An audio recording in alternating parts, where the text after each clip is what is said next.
അനങ്ങിപ്പോകരുത്. നീ തന്നെ ഇവിടെ വന്നു എങ്ങനെ കാണാൻ? ഗംഗ നീ അറിയും?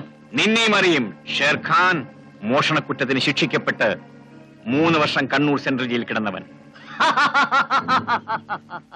कमिश्नर साहब, तो तुमने शेर खान को पहचान लिया? അറിയാം. ഓ, അപ്പൊ നിനക്ക് എല്ലാവരെയും അറിയാം. അറിഞ്ഞുകൊണ്ട് തന്നെയാണ് ഇങ്ങോട്ട് വന്നത്. എന്തിന്? ആത്മഹത്യ ചെയ്യാനോ? അതിന് വല്ല ആറ്റിലൊക്കെ അതുള്ള ചാടിയാ പോരെ? ഇങ്ങോട്ട് വരണം ഞങ്ങളെ മെനക്കെടുത്താൻ. മനുഷ്യരെക്കുള്ളിൽ നിന്ന് നിങ്ങൾക്കൊരു മെനക്കേടോ? നീ ഒരു വിളഞ്ഞ വിത്താണല്ലോ. അല്ല, മുറ്റിയ മരം തന്നെയാണ്. നമുക്ക് കണ്ടുകളയാം. भद्रन, कमिश्नर साहब को रास्ता दिखाओ. നിനക്ക് ഗംഗയെ കണ്ടു തന്നെയാണോ അല്ലേ? അതെ. നാളെ चलिए.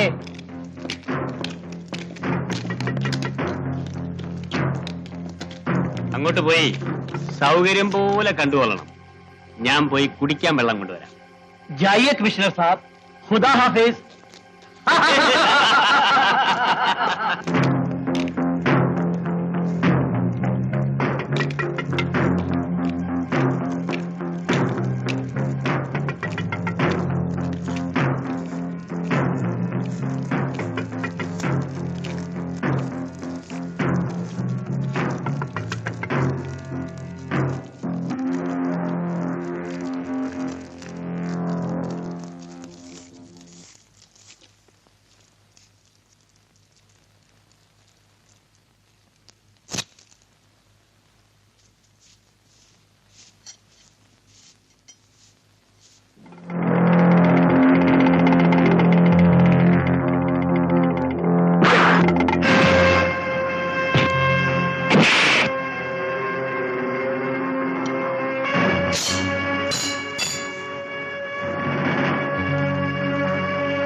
വെള്ളം കൊണ്ടുവന്നിട്ടില്ലേ?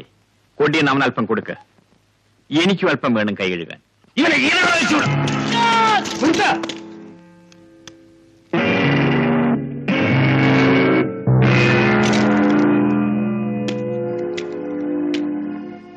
ഇയാൾ ഇവിടെ എന്തിനു കൊണ്ടുവന്നു? ഞാൻ സ്വയം വന്നതാണ് നിങ്ങളെ ഒന്ന് കാണാൻ. എന്നെ കാണാനോ? ഇത്തരം സ്ഥലത്ത് വന്നൊരു പോലീസ് ഉദ്യോഗസ്ഥൻ ജീവനോട് തിരിച്ചുപോയ ചരിത്രമില്ലെന്നറിയാമല്ലോ.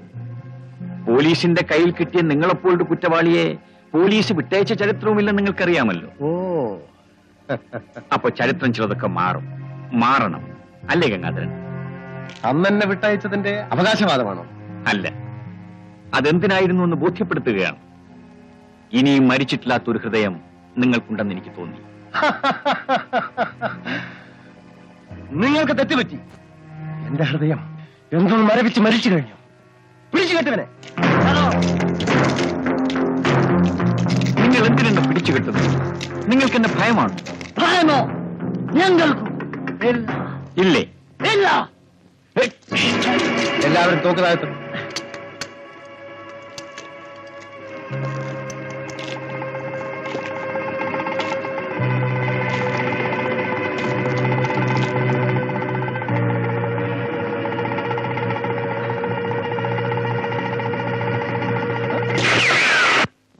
അപ്പൊ ഭയമുണ്ട്, എനിക്കതില്ല. ഉണ്ടെങ്കിൽ ഞാനിവിടെ ഒറ്റയ്ക്ക് വരില്ലായിരുന്നല്ലോ. വേണ്ട, അയാളെ കെട്ടണ്ട. അയാൾക്ക് പറയാനുള്ളത് എന്താണെന്ന് കേൾക്കട്ടെ. വരൂ.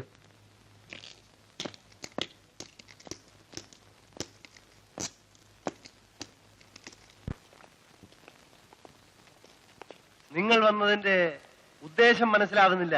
പറയാം, അതിനാണ് ഞാൻ വന്നത്. നിങ്ങൾ എന്തിനീ മഹാപാപം ചെയ്യുന്നു? മനസ്സിലായില്ല. ജീവിക്കാൻ. നിങ്ങൾക്ക് ജീവിക്കാൻ വേണ്ടി കൊള്ളയടിക്കണം, മനുഷ്യരൊക്കെ നശിപ്പിക്കണം. നിങ്ങൾ എത്ര പേരെ ഇടിച്ചു കൊല്ലുന്നു, എത്ര പേരെ തൂക്കിക്കൊല്ലുന്നു. നിങ്ങൾ ജീവിക്കാൻ വേണ്ടിയല്ലേ ഈ തൊഴിൽ ചെയ്യുന്നത്? നാടിന്റെ രക്ഷയ്ക്ക് വേണ്ടി കുറ്റം ചെയ്യുന്നവരെയാണ് ഞങ്ങൾ ശിക്ഷിക്കുന്നത്. അധ്വാനിച്ച് ജീവിച്ച് മര്യാദയ്ക്ക് കഴിയുന്ന എത്രയോ കുടുംബങ്ങളെയാണ് നിങ്ങൾ കൊലപ്പെടുത്തി ഛിന്നഭിന്നമാക്കുന്നത്. ഞങ്ങൾ പിന്നെ എന്ത് ചെയ്യണമെന്നാണ് നിങ്ങൾ ഈ പറയുന്നത്? നിയമത്തിന് കീഴടങ്ങി മറ്റുള്ള മനുഷ്യരെ പോലെ ജീവിക്കണം. നിയമം? എന്ത് നിയമം? ഏത് നിയമം? നിങ്ങളുടെ നിയമം പാലിക്കുന്നവരാരാണ്? ഒരു നിയമത്തിന്റെ പേരും പറഞ്ഞ് മാസശമ്പളം വാങ്ങിക്കുന്ന പലരെയും ഞങ്ങൾക്കറിയാം. കൈക്കൂലി വാങ്ങി കുറ്റവാളികളെ വെറുതെ വിട്ട് നിരപരാധികളെ ശിക്ഷിക്കുന്ന ഏമാന്മാർ, നിയമത്തെ വ്യഭിചരിക്കുന്നത് ആരാണ്? അവർ ചെയ്യുന്ന കൊല്ലാക്കൊല ഞങ്ങൾ ചെയ്യുന്നില്ല. നിങ്ങൾക്കറിയാമോ ഈ നിൽക്കുന്ന ഭദ്രനെ? അവനെങ്ങനെ ഇവിടെ വന്നുവെന്ന്? സ്വന്തം പിതാവിനെ വെട്ടിക്കൊന്നവൻ ശിക്ഷിക്കപ്പെടാതെ വന്നപ്പോ പ്രതികാരം ചെയ്തവൻ കാട് കയറി. ആ നിൽക്കുന്ന ഗോപാലൻ, അവന്റെ സഹോദരിയെ ബലാത്സംഗം ചെയ്ത രാഷ്ട്രീയ നേതാവിനെ നിങ്ങളുടെ നിയമം ശിക്ഷിച്ചില്ല. MLA മാർ വോട്ട് ചെയ്ത് അവൻ MP ആക്കി. ഇനി ഞാൻ കൊള്ളക്കാരനായ കഥ കേൾക്കണം. മരിക്കാൻ കിടക്കുന്ന എന്റെ അമ്മയ്ക്ക് മരുന്ന് വാങ്ങാൻ വേണ്ടി 2 തേങ്ങ ഇട്ടതിന് നിങ്ങൾ പറയുന്ന നിയമം എന്നെ കള്ളനാക്കി. എനിക്ക് കിട്ടിയ ഈ വിദ്യാഭ്യാസം എവിടെ നിന്നറിയാമോ? ദുർഗുണപരിഹാര പാഠശാലയിൽ, അതും സർക്കാർ ചെലവിൽ. ഗംഗാധരൻ, നിങ്ങൾ പറയുന്നത് എനിക്ക് മനസ്സിലാവുന്നുണ്ട്. പക്ഷേ അതിനെതിരായി നിങ്ങൾ ഉപയോഗിച്ച മാർഗമാണ് തെറ്റിപ്പോയത്. പുഴുക്കളെ പോലെ മനുഷ്യരെ നിങ്ങൾ ചുട്ടരിക്കുന്നു, എന്നിട്ട് പുരോഗമനം പറയുന്നു. നിങ്ങൾക്ക് സമൂഹത്തിന്റെ വെറുപ്പ് മാത്രമേ നേടാനാവൂ. മരണഭയമില്ലാത്തതുകൊണ്ട് മാത്രം ഒരാൾ ധീരനാവുന്നില്ല. സമൂഹത്തിന്റെ നന്മയ്ക്ക് വേണ്ടി ഉറച്ചു നിൽക്കുന്നതാണ് ധീരത. നിങ്ങളെ തിരുത്തുന്നതിന് വേണ്ടി എന്റെ ജീവൻ നഷ്ടപ്പെട്ടാലും എനിക്കതിൽ അഭിമാനമേ ഉള്ളൂ.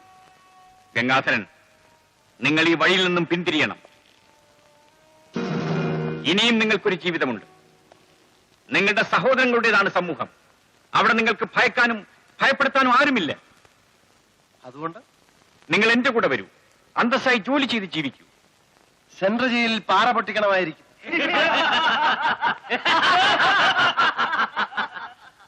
നിങ്ങൾ എന്നെ വിശ്വസിക്കൂ. എങ്ങനെ വിശ്വസിക്കണമെന്നാണ് പറയുന്നത്? ഞങ്ങൾ കൊള്ളക്കാരാണ്, കൊല ചെയ്തിട്ടുള്ളവരാണ്.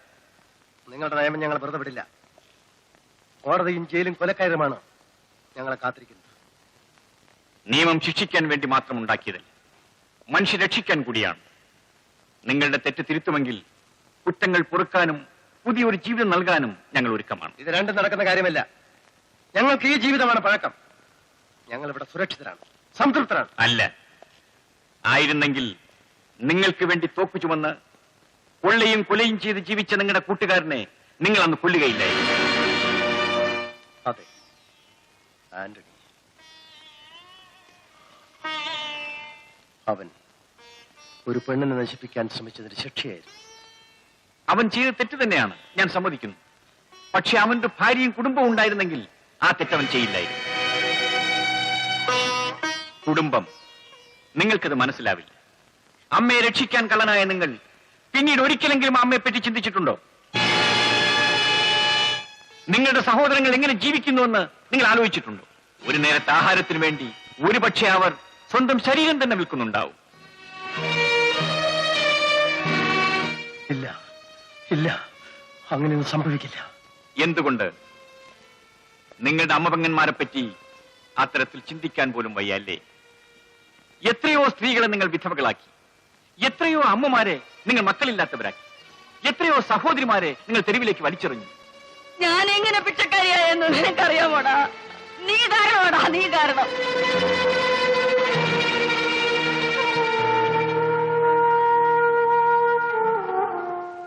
പണത്തിനു വേണ്ടി നിങ്ങൾ കൊന്നുതള്ളിയ മനുഷ്യരെ പറ്റി, അവരുടെ കുടുംബങ്ങളെ പറ്റി നിങ്ങൾ ഒരിക്കലെങ്കിലും ചിന്തിച്ചിട്ടുണ്ടോ?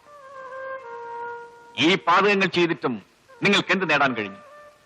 നൂറ്റിക്കണക്കിന് കുടുംബങ്ങളെ അനാഥമാക്കിയ നിങ്ങളുടെ ജീവിതം സുരക്ഷിതമാണോ? ആയുസ് മുഴുവൻ ഭയന്നും മറ്റുള്ളവരെ ഭയപ്പെടുത്തിയും മൃഗങ്ങൾ പോലും ജീവിക്കാറില്ല. ഗംഗ എന്താണിത്? എന്ത് പറ്റി? ഒന്നുമില്ല. ഗംഗ, നമുക്കിടയിൽ അന്തചിത്രം ഉണ്ടാക്കാൻ, നമ്മെ തമ്മിൽ അടിപ്പിക്കാനാണ് അവൻ ഇത് പറഞ്ഞത്. അവനെ വകവരുത്തേണ്ട വഴിയാണ് നാം ആലോചിക്കേണ്ടത്. നമ്മൾ എന്തിനാണ് ഇത് ചെയ്യുന്നത്? എന്ത് നേട്ടമാണ് നമ്മൾ ഉണ്ടാക്കിയത്? ഗംഗ, തും പാഗൽ ഹോ, നിനക്ക് ഭ്രാന്താണ്. ഗംഗ, അവന്റെ പൊള്ളയായ വാക്കുകൾ നീ വിശ്വസിച്ചു അല്ലേ? ഇല്ല, പക്ഷേ അയാൾ പറഞ്ഞത് മുഴുവൻ സത്യമാണ്. ഏത് നിമിഷവും നമ്മൾ എന്തിനാണ് ഇങ്ങനെ ഭയന്ന് ജീവിക്കുന്നത്? എടാ മഴയ, ജീവിതത്തിലെ പരമസുഖം ഉപേക്ഷിക്കണമെന്ന്. ഇവിടെ വേണ്ടുവോളം പണമുണ്ട്, മദ്യമുണ്ട്. ഇതെല്ലാം വേണ്ടെന്ന് വെച്ച് ഇരുമ്പഴികളും കൊലമരവും തേടി പോണമെന്നു. ഗംഗ, തും നഹീ ജാओगे? ഇല്ല, നമുക്കൊരു പുതിയ ജീവിതം തരാമെന്നാണ് അയാൾ പറഞ്ഞത്. എടാ പമ്പര വിഡ്ഢി, ശക്തി കൊണ്ട് നമ്മെ കീഴടക്കാനാവില്ലെന്ന് കണ്ടപ്പോ പോലീസ് ഉണ്ടാക്കിയ ഒരു കെണിയാണിത്. കാക്കിക്കുള്ളിലെ കരിങ്കവനാണ് അവൻ. അവനെ ഇവിടെ കൊണ്ടുവന്ന് താണ തട്ട്. ശരിയാണ്, അവിടെ വെച്ചേ തട്ടേണ്ടതായിരുന്നു. ഇനിയും താമസിച്ചു വരൂ.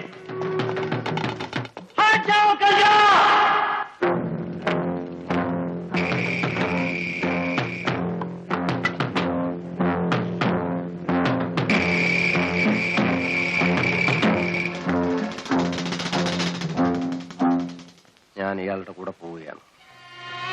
ഗംഗ, ഇതൊരു പരീക്ഷണമാണ്. നിങ്ങൾ എന്റെ കൂടെ വരണമെന്ന് ഞാൻ പറയുന്നില്ല. ഇയാൾ വാക്ക് പാലിക്കുമെങ്കിൽ, എനിക്കൊരു ജീവിതം തരുമെങ്കിൽ, നിങ്ങളും എന്റെ കൂടെ വരണം. ഇല്ല, പാലിക്കില്ല. അയാൾ നിന്നെ വഞ്ചിക്കും. എന്റെ ജീവനാപത്തുന്നല്ലേ? സാരമില്ല, അതൊരിക്കൽ ഇയാൾ തിരിച്ചു തന്ന ജീവനാണ്. ഇനി ഇതെനിക്ക് വേണ്ട. ഗംഗ, അയാൾ നിന്നെ വഞ്ചിക്കും. നീ ഒരിക്കൽ തിരിച്ചു വരും. നിനക്ക് ഇനിയും ഈ തോക്ക് പിടിക്കേണ്ടി വരും. ഇനി ഈ തോക്ക് ഞാൻ പിടിക്കേണ്ടി വരികയാണെങ്കിൽ അത് ഇയാളുടെ വംശം നശിപ്പിക്കാൻ വേണ്ടി മാത്രമായിരിക്കും. ഞാൻ പോകുന്നു.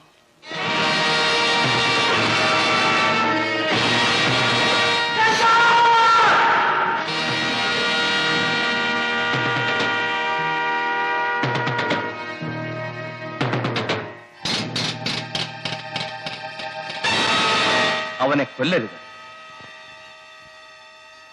അത് ബുദ്ധിയല്ല.